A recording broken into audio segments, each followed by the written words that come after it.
told your friend you're not okay? And tell me what's wrong and why you never said you felt that way. And guess you're trying to stay strong and fake a smile until I look away. But I've known you too long, it hurts to watch your blue eyes fade to gray as you fade away, as you fade away. Yeah, I'm about to fade away, 'cause every time I wake up I feel like it's Monday. Something's going wrong with all the chemicals up in my brain. All of a sudden I don't look at anything the same way. Gotta build up of my thoughts sitting in an ashtray. I'm sorry that I'm so inconvenient, okay? Just let me be me and I'll stay out of your way. I can see the way you look at me, I'm such a disgrace. I never really asked to be brought into this place. You wanna love me? Well then baby have a taste. All the highs and the lows, no you'll never be the same. I don't really wanna hurt you but I can't control the pain. If you're sticking by my side, maybe we could be okay. Okay, maybe you could be the change I need today. I promise that I've never felt this way. I really hope that you will choose to stay through all the pain. I know you told your friend you're not okay. And tell me what's wrong and why you never said you felt that way. And guess you're trying to stay strong and fake a smile until I look away. But I've known you too. Good morning everyone, welcome back to the channel, welcome to the new blog. আশা করি সবাই ভালো আছে। আমি মোটামুটি ঠিকই আছি, কালকে ওই অতটা ওঠানামা করে না একটুখানি হাত পাগুলো প্রচণ্ড ব্যথা হয়েছে। তো আজকে সকালে একটু লেট করেই উঠেছি, উঠে স্নান টান করে একেবারে রেডিও হয়ে গেছি। এখন নিচে যাচ্ছি ব্রেকফাস্ট করতে। আজকে এখান থেকে আমরা বেরিয়ে যাচ্ছি কল্পা। তো এখন আপাতত লাগেজ ফাগেজ সব ঘরেতেই আছে, চাবি দিয়ে জাস্ট নিচে যাবো, ব্রেকফাস্ট করবো, করে একবার উপরে আসবো, লাগেজগুলো সব নিয়ে তারপর নিচে যাবো, মানে বেরিয়ে যাবো একবারে। তো চলো যাই, আর বাকি সারাদিন কীভাবে কী কাটছে না কাটছে সবটাই তোমাদের সাথে শেয়ার করবো, তাই দেখতে থাকো।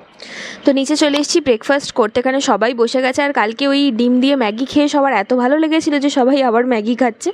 আর আমি আর আমার ভাইজি দুজনে নিয়েছি একদম প্লেন অ্যান্ড সিম্পল। আমাদের আজকের ব্রেকফাস্ট হচ্ছে বাটার টোস্ট নর্মাল, কারণ আর কিছু ম্যাগি ট্যাগি খেতে ইচ্ছা করছিল না। আর সাথে করে ওদের আপেলটা তো রয়েছেই, মানে যেটা ওদের ক্ষেতের যেটা আপেল, তো সেটা তো কমপ্লিমেন্টারি। রেডি হয়ে গেছি আমরা, কি রোদ না। কালকে কামরু ফোর্ট থেকে নামার সময় তো পুরো ভিজেছিলাম, যা কোট ফোট পরেছিলাম সমস্ত ভিজে পাউরুটি হয়ে গেছিলো। আর আজকে সকালবেলা উঠে দেখছি এত রোদ উঠেছে যে সেই সকালবেলা উঠে থেকে এখানে রোদে সব মেলে দিয়েছিলাম, যা যা ভিজে জামা কাপড় ছিল সব পুরো খটখটে করে শুকিয়ে গেছে। তো খুব ভালো হলো জিনিসটা, রোদটা উঠে আজকে। আর আমরা ফাইনালি সমস্ত লাগেজ টাগেজ গুছিয়ে নিয়ে বেরিয়ে পড়লাম। এবার চলো যাওয়া যাক বাকি রাস্তাটা। আর এখন যে জায়গাটা দিয়ে আমরা যাচ্ছি সেই জায়গাটা হচ্ছে কারচাম ড্যাম। ভীষণ সুন্দর একটা নিরিবিলি জায়গা। আর এখানে নামিনি আমরা, আর মানে ছবি টবি তুলতে বলছিল, বাট আর ইচ্ছা করছিল না নামতে, কারণ সেরকম একটা কিছু নেই, আর কত ছবি বা তুলবো প্রত্যেকটা স্পটে স্পটে। তো এনিওয়ে আমরা গাড়ি থেকে যেতে যেতে দেখে দিলাম কারচাম ড্যাম। তো তোমরা অনেকেই হয়তো ভিডিও দেখেছো, রিল দেখেছো, ছবি দেখেছো বা নামও শুনেছো এই জায়গাটার। তো আজকে সেটা দেখলাম, ভীষণ সুন্দর কিন্তু এই জায়গাটা। আর আজকে যেহেতু পুরো রাস্তাটাই জার্নির ওপর দিয়েই চলবে, তো আজকে কোথায় যাচ্ছি না যাচ্ছি, রাস্তায় কি পড়ছে না পড়ছে সেইগুলোই তোমাদের সাথে শেয়ার করব।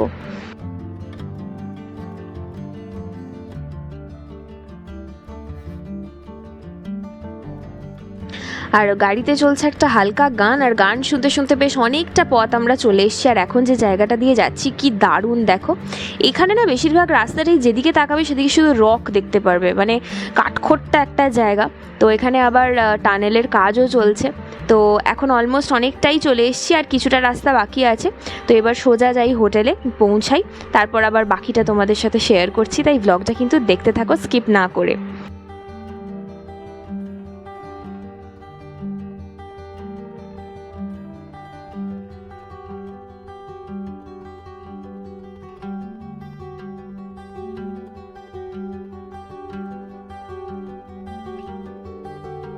এতদিন আমরা একটু নিচের দিকে ছিলাম, বাট কল্পাটা কিন্তু বেশ উঁচুতে, মানে অনেকটাই। আর আমাদের হোটেল অলরেডি বুক করা রয়েছে আপার কল্পাতে।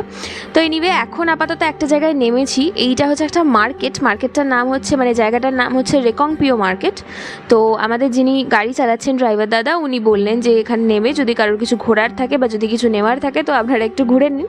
তো আমরা ভাবলাম তাহলে এখন যেহেতু অনেকটাই টাইম আছে হাতে, তো এখন সেই জন্য আমরা এই মার্কেটটা একটু নেমেছি, একটু ঘুরে দেখি চারিদিকটা। ভীষণ সুন্দর এই জায়গাটা, আবার একটু সমতল গোছের, বেশ ভালো লাগছে। তো এখন একটুখানি ঘুরে দেখি কি পাওয়া যাচ্ছে না যাচ্ছে। তো তারপর আবার এখান থেকে আমরা আর অল্পই রাস্তা বাকি আছে, আধ ঘন্টা মতো, তো বেশিক্ষণ টাইম লাগবে না। তো এটা হচ্ছে একটা ভীষণ সুন্দর জায়গা, রেকংপিও মার্কেট। তোমাদের তো বললাম এটা হচ্ছে বাস স্ট্যান্ড, আর জায়গাটা ভীষণই সুন্দর, মানে এক সমতল মনে হচ্ছে। আর এখানে এই ভলুটাকে দেখো না, এখানকার মানে কুকুরগুলো কি কিউট না, মানে বেশ গাবদা গুবদা টাইপের একটা।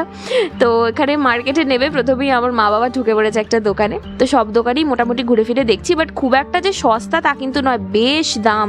মানে প্রত্যেকটা দোকানেই আমরা কম্পেয়ার করলাম, তো প্রতিটা দোকানেই ভীষণ দাম প্রত্যেকটা জিনিসেরই।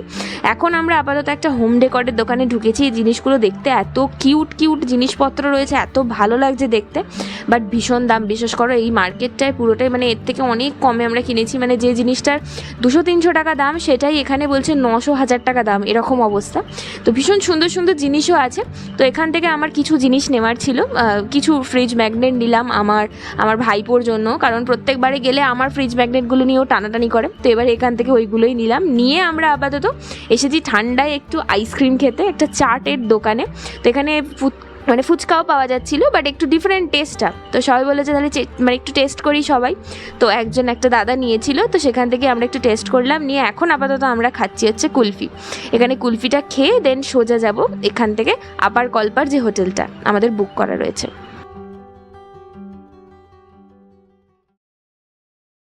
গেছি কল্পাতে, আর রুমটা এত সুন্দর, অনেকটা উপরে, মানে অনেকটাই উপরে। আর তার মধ্যে বৃষ্টি পড়েছে তো এত ঠান্ডা ওয়েদার, নাক ফাক পুরো অসাড় হয়ে গেছে। তোমাদের রুমটা দেখাই। এই হচ্ছে আমাদের হোটেল থেকে বাইরের ভিউটা। সামনে দেখো পুরো মনে হচ্ছে হাতে লাগালে কৈলাস। আর আসার সময় একটু রাস্তাটা গন্ডগোল হয়ে গেছিলো, মানে আমাদের যিনি গাড়ি চালাচ্ছেন দাদা, উনি বুঝতে পারেননি, আর আমরা তো চিনিই না, ছেড়ে দাও। তো একটু গন্ডগোল হয়ে গেছিলো, তাই জন্য আসতে এখানে একটু লেট হয়ে গেছে। এই হচ্ছে আমাদের রুম, যেটা হচ্ছে সেকেন্ড ফ্লোরে। বাইরে বৃষ্টি পড়ছে অলরেডি, আর রুমটা ভীষণ সুন্দর। আর রুমের থেকে ভিউটা সেটা তো জাস্ট মারাত্মক। এখানে ওয়াশরুম, আর সাইডে একটা বেশ সুন্দর ড্রেসিং টেবিল মতো রয়েছে, আর বেশ লাইটিংটা খুব দারুণ। তো দাঁড়াও তোমাদেরকে আগে বাইরেটা দেখাই। বাইরেটা এতটাই সুন্দর, রোদ উঠলে বোধহয় একটু ভালো লাগবে, কিন্তু এখন একটু মেঘলা করে আছে কারণ ঝিরঝির করে বৃষ্টি পড়ছিল, বাট তা সত্ত্বেও বাইরেটা ভীষণ সুন্দর লাগছে। ব্যালকনি থেকে তোমাদের দেখাই যে ভিউটা কেমন। তো এখানে বেশ সুন্দর দুটো মানে বিগ সাইজ একটা খাট রয়েছে। এই রুমটা আমার আর আমার ভাইজির, আর মা বাবা রয়েছে ফার্স্ট ফ্লোরে। আমরা বাকি তিনজন মানে তিনটে রুম এই ফ্লোরে নেওয়া হয়েছে। তো পরপর এই যে বারান্দাগুলো দেখো কানেক্টেড, তো পরপর এই তিনটে রুম হচ্ছে আমাদেরই নেওয়া। আর এই হচ্ছে সামনের ভিউটা, কি যে ভালো লাগছে কি বলবো তোমাদের। আমি জানি না ক্যামেরা কতটা জাস্টিফাই করছে, কিন্তু চোখে দেখছি তো অসাধারণ লাগছে। জাস্ট মেঘটা পুরো আটকে আছে লিটারালি। এলাম, এসে ফ্রেশ হলাম, এবার যাব লাঞ্চ করতে। অলরেডি মানে 3টে বেজে গেছে। যেহেতু দেরি করে এসেছি, সবাই ফ্রেশ ট্রেশ হলাম, তো ওরা রেডি করছে খাবারটা। একদম নর্মাল খাবো, ভাত ডাল আলু ভাজা। আর এখানে যারা আছে কাজ করছে আর কি হোটেলে, ওরা সবাই বাঙালি, মানে কেউ কোচবিহার থেকে, কেউ মানে ওই সাইড থেকে, সবাই আর কি। তো সবাই বাংলাতেই কথা বলছে, একদম ঘরোয়া পরিবেশ। তো এখন চলো গিয়ে লাঞ্চটা করি আগে। পাহাড়ি হোটেলগুলো যেমন সিস্টেম হয় উপর থেকে আর কি নিচের দিকে নামা, তো সেই কারণে আমাদের গাড়ি যেহেতু এখান থেকে নামবে না, তোমাদের দেখাচ্ছি আমি যে এখান থেকেও আর কি মেন যে রাস্তাটা যেখান দিয়ে আমরা এলাম, এই যে দেখো বাইরে রাস্তাটা দেখা যাচ্ছে যেখান দিয়ে গাড়িটা যাচ্ছে, এখান দিয়ে কিন্তু আমরা এলাম। বাট এখান থেকে আমরা এন্ট্রি করতে পারবো না হোটেলে, কারণ যেহেতু গাড়ি পার্কিংয়েরও একটা ব্যাপার থাকে, তাই ঘুরে ঘুরে অনেকটা আসতে হয়েছে আমাদের। এটা হচ্ছে সেকেন্ড ফ্লোর, এখান থেকে কিন্তু রাস্তায় ওঠা যায়, কিন্তু আমাদেরকে সেই ফার্স্ট ফ্লোর দিয়ে মানে নিচে সিঁড়ি দিয়ে নেমেই আর কি যেতে হবে, যেহেতু গাড়ি আমাদের নিচে রয়েছে। তো এখন খাবার জায়গা থেকে আমরা এসেছি একটু ছাতে, কারণ ওরা খাবারটা এখনও রেডি করছে, এতজনের খাবার তো একটা অড টাইমে আমরা এসে পৌঁছেছি, দুপুর 3টে বাজে। তো ছাতে এসেছি আর একটু একটু বৃষ্টি পড়ছিল, যেহেতু ছাদটা পুরো ভিজে। এত সুন্দর লাগছে এখানটা, প্লাস আপেল গাছও রয়েছে এখানে প্রচুর। আর যেহেতু এখন আপেলের সিজন না, তাই আপেলের ফুল হয়ে রয়েছে গোলাপি গোলাপি, আরও সুন্দর লাগছে দেখতে। তো ছাদ থেকে ঘুরে এখন আমরা চলে এসেছি লাঞ্চ করতে। আর লাঞ্চে আজকে আমাদের মেনু হচ্ছে গরম গরম ভাত, এখানে আছে ডাল, তোমরা দেখে বুঝতেই পারছো ধোঁয়া উঠছে রীতিমতো। আর এত খিদে পেয়েছে না, এইসব খাবার দেখে আর রেজিস্ট করা যাচ্ছে না। এখানে রয়েছে ঝুরি আলু ভাজা, ফুলকপির তরকারি আর ডিম ভাজাও ছিল, যেটা আমি ক্যাপচার করতে ভুলে গেছি। এত সাংঘাতিক ঠান্ডা এখানে, 8টা 8:30 কোথায় বাজে এখন। আমি ও ঘরে গেছিলাম, ওর ঘরে কফি টফি করলো সবাই, একটু কফি খেলাম, খেয়ে আবার ঘরে এসেছি। ফোনটা চার্জ দিতে হবে, চার্জ নেই একদম। আর সারাক্ষণ মনে হচ্ছে ব্ল্যাঙ্কেটের তলায় ঢুকে বসে থাকি, এত সাংঘাতিক লেভেলের ঠান্ডা। মানে অনেকটাই উঁচুতে যেহেতু এটা, আর সামনে একদম বরফের পাহাড়, তোমাদের তো দেখালামই। ভিউটা মানে জাস্ট অসাধারণ। কাল সকালে রোদ উঠলে বোধহয় আরো একটু চারিদিকটা চকচক করবে। তো যাই হোক, এখন আপাতত কোনো কাজ নেই, ফোনটা একটু চার্জ দিই, একটু জাস্ট ল্যাদ খাই, দ্যাটস ইট। আর তারপর রাত্রিবেলা আবার ডিনার করতে বেরোবো। খাবার অলরেডি বলা হয়ে গেছে, রুটি খাবো প্লেন আজকে একদম খাওয়া দাওয়ার। তো এখন আপাতত একটু ফোনটা চার্জ দিয়ে নিই, তারপর আবার ডিনারের সময় তোমাদের দেখাচ্ছি যে কি চলছে। কাল রাতে আর ব্লগটা এন্ড করা হয়নি। খেয়ে দিয়ে এলাম, খেয়ে দিয়ে এসে আর ঘুমিয়ে পড়েছি, এত টায়ার্ড লাগছিল আর এত ঠান্ডা এখানে যে নড়তে চড়তে পারছি না, এরকম ঠান্ডা। তো চলো, এই ব্লগটা আজকে এখানেই শেষ করছি। যদি কিছু ভালো লাগে please to like, comment, share and subscribe my channel. দেখা হচ্ছে নতুন একটা ব্লগে খুব তাড়াতাড়ি।